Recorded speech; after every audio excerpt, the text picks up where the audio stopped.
দিনটা বড্ড ভয়ঙ্কর, কেউ সুপারিশ করার সাহস পাবে না। আরে আমার অবস্থা কি আমি জানি না, আমি আবার কারোর জন্য সুপারিশ করব? কথা বুঝেন নাই?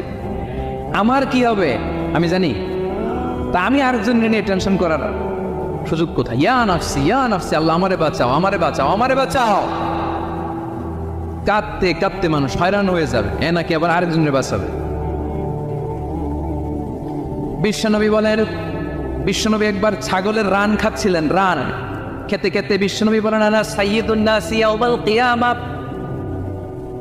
আমি কিয়ামতের দিন সর্বশ্রেষ্ঠ হব, মানুষের মধ্যে সর্বশ্রেষ্ঠ সেরা আমি বিশ্বনবী। আলহামদুলিল্লাহ পড়ে বিশ্বনবী বলেন, সেদিনটা বড্ড ভয়ঙ্কর, সেদিন কেউ কারো কোনো উপকারে আসবে না, বন্ধু বন্ধুর কাজে আসবে না, স্ত্রী স্বামীর উপকারে আসবে না, স্বামী স্ত্রীর উপকারে আসবে না, পীর সাহেব মরিদরে বাঁচাতে পারবে না, মরিদ পীর সাহেবরে